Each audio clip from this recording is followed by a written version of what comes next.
President Samia Suluhu Hassan met with President Abdel Fattah el-Sisi of the Arab Republic of Egypt.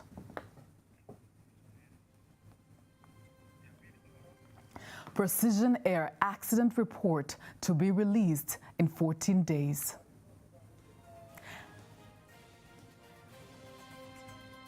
And Bukoba Airport reopened.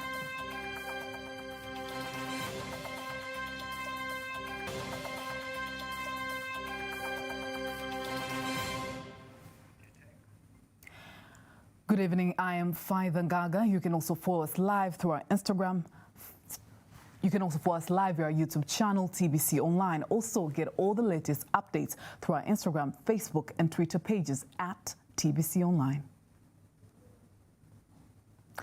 On the sidelines of COP27, President Samia Suluhu Hassan held talks with President Abdel Fattah el-Sisi of the Arab Republic of Egypt today in Sharm el-Sheikh.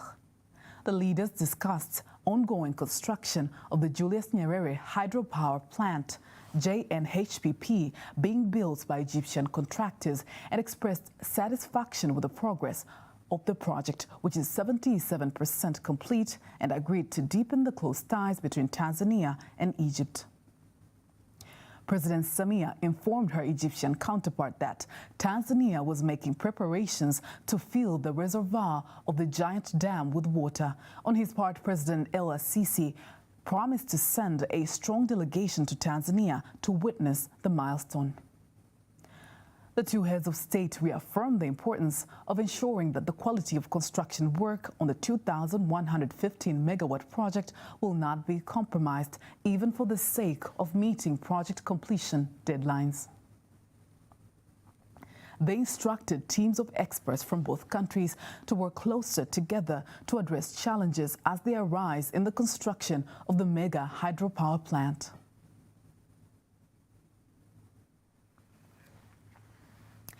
Tanzania Civil Aviation Authority, TCAA, says Bukoba Airport is safe and has all required standards, while Precision Air investigations report will come after 14 days.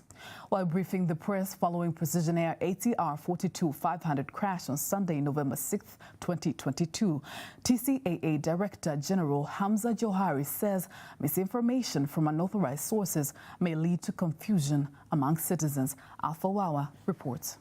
Following the recent plane crash in Kagera region, number of questions have emerged from curious netizens on whether the airport is capable of handling aircrafts of the crashed Precision airplane size. The outcry reached the Tanzania Civil Aviation Authority, an organization looked upon to clarify on the current incident. Briefing the press at their premises in Dar es Salaam, the Director General of TCAA, Hamza Johari, said Bukoba Airport has all required airport standard for an ATR 42-500 and argued the public to seek right information from authorized sources. Johari also argued the media to not draw and use animated description of accident, and the preamble investigation report will be revealed after 14 days. Let me take this opportunity as the Director General of Tanzania Civil Aviation Authority to assure all the air travelers that Bukoba Airport is safe, and operation of aircraft into Bukoba and out of Bukoba is very safe. So it's very safe for operations, and as I'm speaking, Air Tanzania is flying into Bukoba today with full load, and on Friday, Precision Air is resuming its operations, and this flight is already full booked. So let me assure you, all the traveling public that it is very safe to fly into Bukoba, and air transport generally is very safe, and let's use air transport because it's the most safest mode of transport in the world. Tanzania is a member of International Civil Aviation Organization, which follows international aviation standards and protocols per 1944 Chicago Convention on Civil Aviation, and it scores 69.7% on following international aviation standards, while the global average is 60%. Alpha Wawa, TBC. Moving on, Bukoba Airport is now open for operations after temporary closure due to Precision Air accident in November 6th. The Kagera Regional Commissioner Albert Chalamila announced the opening of the airport earlier today while receiving the expatriates team sent to further investigate the matter. Here's a report by Charles Mwebea as read by Rania Jumbe. An aircraft taking off from Bukoba Airport as a symbol of airport opening since the tragic accident in November 6, which claimed 19 lives. This revokes government order for temporary closure of Bukoba Airport, and now the airport is reset to continue operations. Uwanja wa ndege wa Bukoba umekwisha funguliwa rasmi. The Bukoba Airport has officially been opened, and from today at 12 a.m., flights have been allowed to start. So our citizens can continue traveling with no problem at all. Airplane accidents occur rarely, maybe after so many years. So I encourage everyone not to be afraid and continue using airplanes as a means of transport. Even I myself will go for a flight immediately after today, although I can't say exactly where it is. But I am a big fan of air transportation. Lakini ni mdau mkubwa wa usafiri wa anga. The aftermath of the accidents take 5 permanent secretaries from 5 ministries to Bukoba Township of Kagera region to assess the incidents and aftermath of the accident and the whole process of rescue and first respondent. Tumekuja hapa kwa ajili ya kutekeleza maelekezo ya Mheshimiwa Waziri Mkuu alipokuwa hapa. My colleagues and I have come here to implement the request that was made by the Prime Minister, that we should come to evaluate the whole process and also what is going on and work on them. Kwa ajili ya kuona yanayoendelea hapa na kuyafanyia kazi. On the other hand, a team of divers deployed in the scene of accident to seek for plane parts underwater have recovered few parts such as tires and seats. Rania Jumbe, TBC.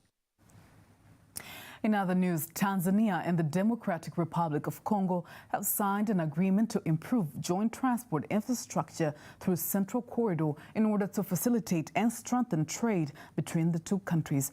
Rehema Sebabili reports. The signing of this agreement aims at improving a wide range of infrastructure that involve the construction and transport sector between these two countries. Speaking shortly after signing the agreement in Dar es Salaam, the Minister of Works and Transport, Professor Makame Mbarawa, said that the agreement may focus in 3 areas of ports, road and railway lines. Port of Dar es Salaam is okay. The government have invested heavily. But Port of Kigoma is okay, but we need to do some modification, a special Port of Kalemi. We're going to do some dredging, that's the first thing. Secondly, we're going to do some construction of the quay at the Port of Kalemi. And fourth area is construction of new vessels. We're going to build new vessels. The first one is a cargo vessel, which has a capacity of carrying 3,000 tons.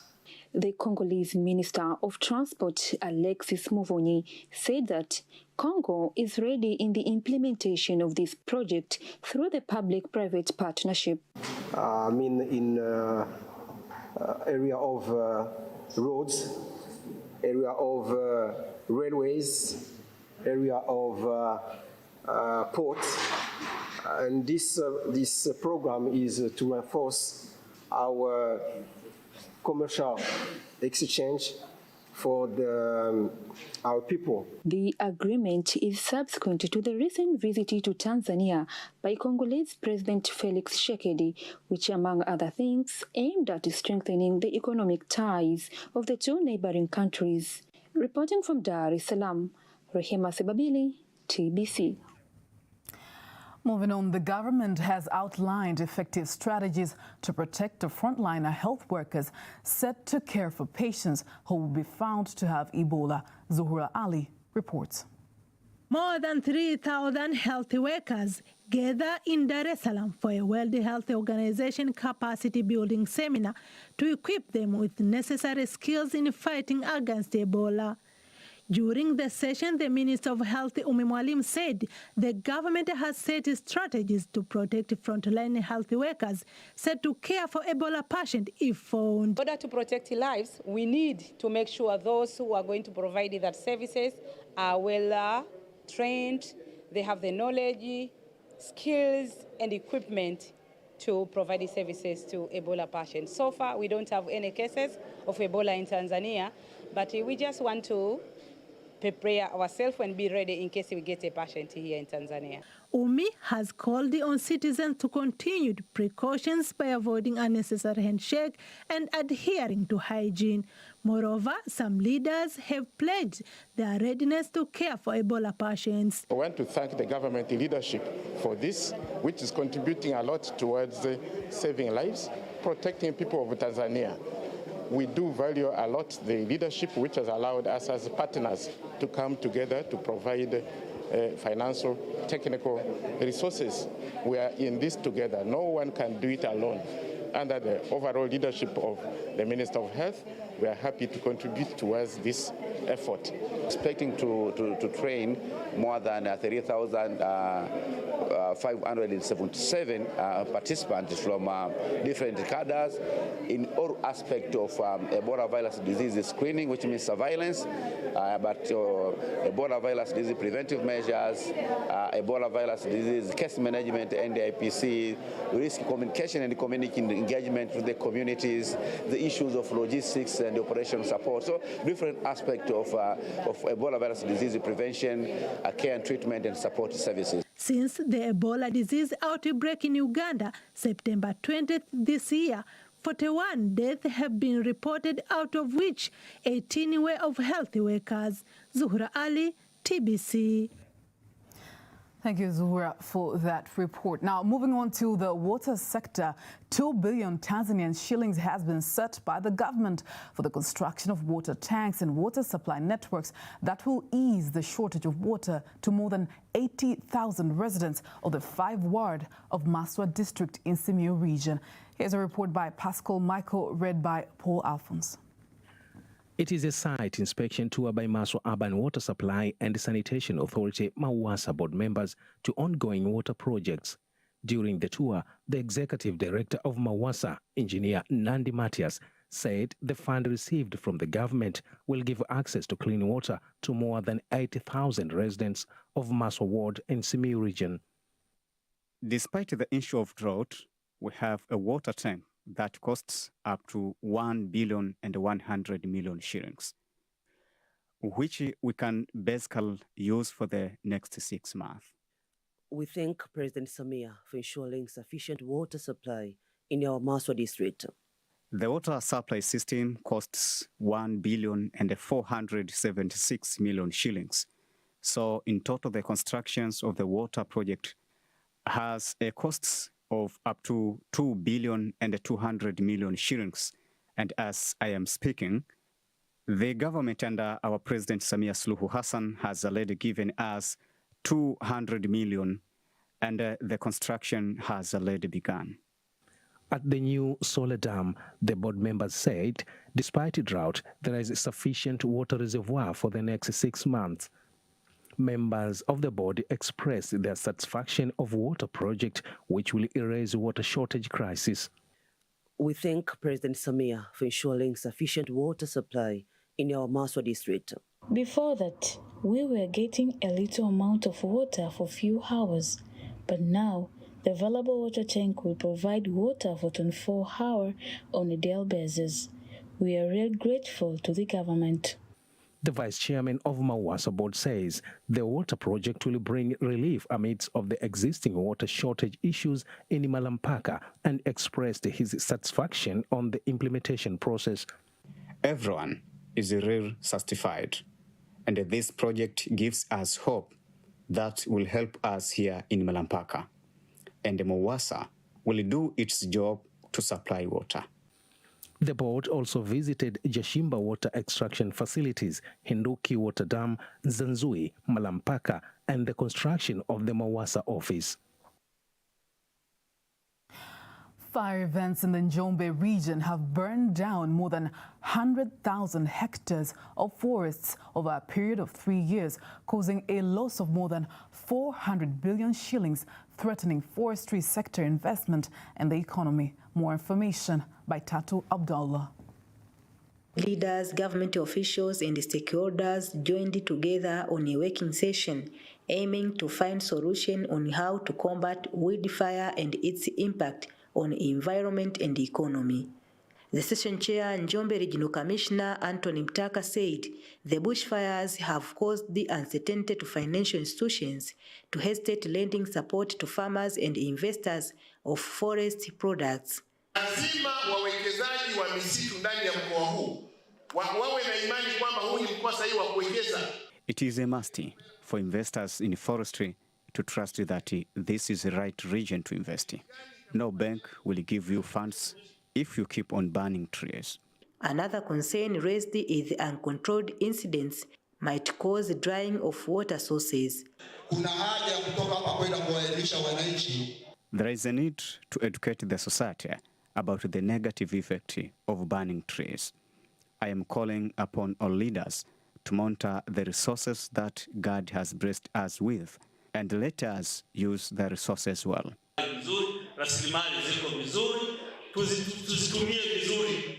The participants agreed on the implementation of village bylaws, while others advocated for community awareness program for villagers.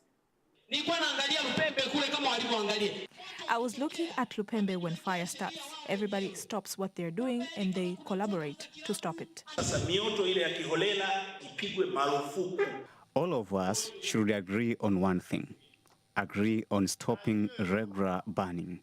If there is fire somewhere and the information hasn't reached the authorities, then the local leaders must be responsible. I am calling on the municipal to provide the equipment of stopping fire. The joint government village leaders meetings in Njombe seeks to address fire control education and expected to be held in all 4 districts of Njombe region. Reporting from Njombe, Tatu Abdullah, TBC. Now let's move on to the tourism sector, where the Karibu Kusini International Tourism Fair opened today at Kihesa Kilolo grounds in Iringa Municipality. The Minister for Natural Resources and Tourism, Dr. Pindi Chana, invited local and international investors to invest in the southern part of Tanzania, as it is endowed with abundant natural resources. Irene Mwakalinga from Iringa has more details.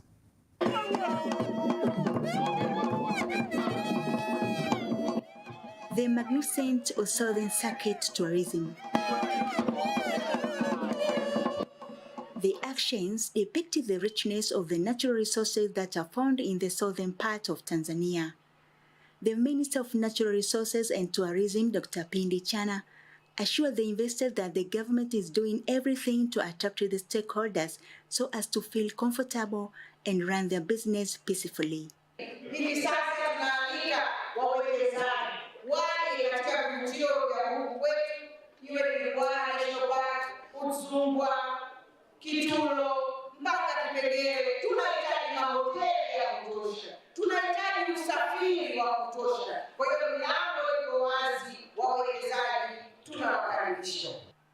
Welcoming the Minister of Natural Resources and Tourism, the Iringa Regional Commissioner Halima Dendego commended the government's efforts to uplift the infrastructures, including the Iringa Airport and Songwe One, which are very crucial for tourist transport. Uwanja wetu wa ndege ambao ndio lango la utalii katika mkoa wa Iringa uko katika ukarabati na upanuzi. Zaidi ya bilioni 63 zimetengwa na mkandarasi yuko pale, na tunategemea mwakani mwezi wa 8 tukabidhiwe uwanja ule. The Southern tourism stakeholders say that they are anxious to see the doors are open to do business with the investors. And the most prominent areas we think in our area is to invest on the sport tourism. We do vehicle rallies, we do marathons, and we also think that in the future we can also invest in the api tourism. That is tourism, which is mostly based in beekeeping activities. We are organized in the sense that we have plans for each sector that will be affected through this event. We are going to talk to each sector, especially the tourism sector. Lake Ngosi is of its kind. It's not like any other, it's a crater lake. So if we invest there. Irene Mwakalinga, TBC, Iringa. And that is the end of local news. International news up next.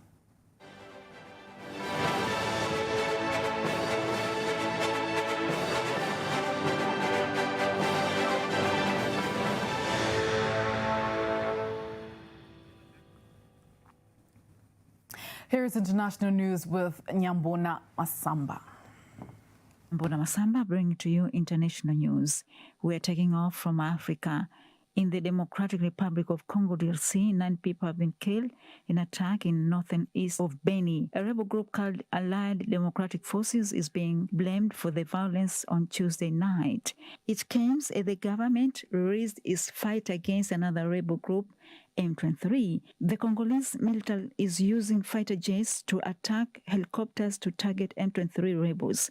Rwanda accused DR Congo of provocation and says a fighter jet entered its airspace on Monday. Rwanda says the jet briefly landed, but no military action has been taken in response. France says Italy's actions are unacceptable after refusing to allow one of the rescue ships to dock. 4 vessels carrying asylum seekers were initially denied permission to come to shore in the past week. Some were allowed to dock and disembark passengers. It is a part of crackdown by the new far right-wing government. The ship is heading to France instead. Migrants head up rescue ship have been allowed to disembark in the Italian port of Catania. German rescue ship Humanity 1 was carrying 35 migrants were picked up Mediterranean Sea. It comes after Italian government allowed another migrant ship to disembark late on Tuesday. Italy's new government, formed by Giorgia Meloni, urges rescue ship to take migrants to other countries. Let's go to Greece. Protesters and police have been crushed, a southern stage on nationwide strike against the rising cost of living. Police fired tear gas by protesters, had petrol bombs and stones at Office Pino building. Public schools have been shut and public transport disruption. 24-hour strike in Greece has grounded flights and caused major disruption to public transport. Greek unions are demanding lower taxes and an increase to the $700 a month minimum wage. Inflation in Greece hit 12% in September, the highest it has been about the decades. Greece Central Bank's chief says rate hikes by the European Central Bank are happening fast. Several people have been killed after a convoy fuel truck was struck in Syria. Iranian truck were carrying gas to Lebanon, according to Iran state media. A truck was targeted after crossing from Iran. The U.S. is blamed for the attack but denied. That is the end of international news. Sports news up next.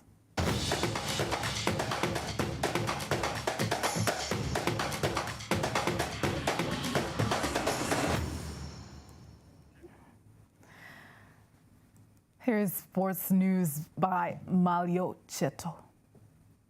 Sports Council Chair Lady Gatenga urged coaches to apply skills and knowledge imparted during 7 days course to scout and develop talents in sports to international level. Tenga told the coaches in Dar es Salaam that the nation has invested much in them and all is needed is immediate results. So the teachers that told them it's an opportunity now that they are properly trained, to go and use their talent. We want to see results. We want to see our young men motivated.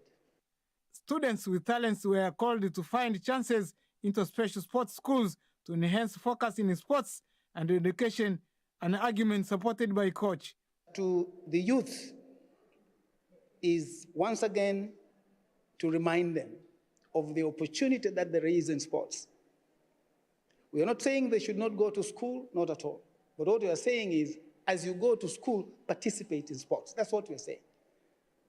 So for me, it's like, it's a big thing that we've done today. It's a good start. I emphasize them to love sports, to make sure that they are participating fully in sports, because now sports is not enjoyment only, it is an employment. So through sports, they can make their life better.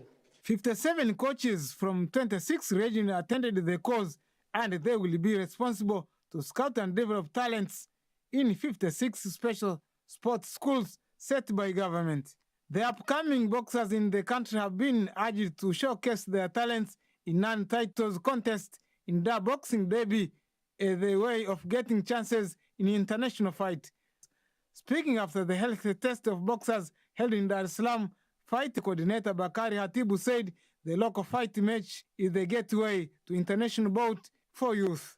The platform we have, with the promotion we did on him and everything we actually did, and he saw chance, he took the chance, now he's a superstar.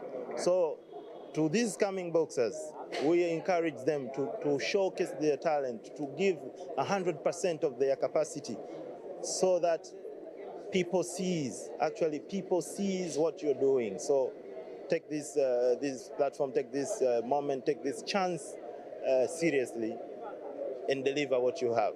Youth boxers express their excitement to have chances of showcasing their talents, and they are ready to entertain boxing fans in the country. My dream is to fight in international level in the future. My dream is to be a dangerous fighter in the country and outside the country. The main card of the Dar boxing derby will see Ismail Hatibu taking on Ali Ngwande. Ahmed Furaisha will take on Max Moshi, while Ramadhani Buju will take on Saidi Faraji. And the United States officer, Tanzanian athletes, chances to train with the American athletes and receive mentorship in USA. United Ambassador spokesperson James Rodriguez explains that the opportunities are given through civil society organization, sport organization, a Ministry of Sports and individuals.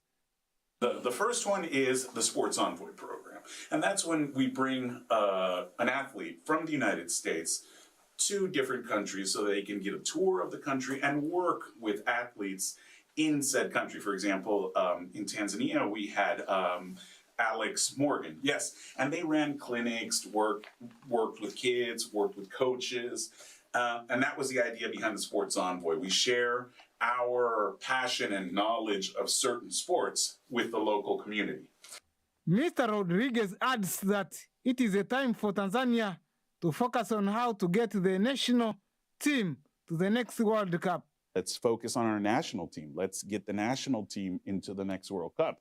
And, you know, it's expanding next year. So I think it's going to go up to 48 teams, not next year, but the 2026. Yeah, it's going to be more teams invited. So I think it's a great opportunity for Tanzania to really put its mark and really live up to its potential. I mean, reporting from Dar es Salaam, Malio Cheto, TBC News. And that is the end of TBC News for tonight. Thank you for sticking to the very end. Keep watching TBC and have a good night.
Na mtazamaji wa Bunge TV, ni siku nyingine tena tunakutana katika kipindi cha Jimbo Langu kutokea katika studio za Bunge hapa jijini Dodoma, na leo basi tuko na Mheshimiwa Stella Manyanya kutoka jimbo la Nyasa. Ana mengi ya kuzungumza kutoka katika jimbo hilo. Labda tumsikie yeye mwenyewe anasemaje kuhusu jimbo lake, mafanikio, changamoto, lakini na matarajio ya wale wa Nyasa kule kuhusiana na kile ambacho yeye anakitafuta kwa ajili yao, maendeleo yao, mafanikio yao na kila kitu ambacho wanategemea kutoka kwa mbunge wao. Karibu Mheshimiwa Stella Manyanya. Asante sana. Labda utuambie, katika jimbo la Nyasa, watu wa jimbo la Nyasa kikubwa hasa wanategemea nini katika kipato chao, uchumi wao? Watu wa Nyasa wako hasa ni wakulima na wafanyabiashara kidogo, lakini pia wavuvi. Kwa hiyo kuna katika upande wa biashara wanategemea zaidi zao la kahawa, lakini pia hata mahindi wakati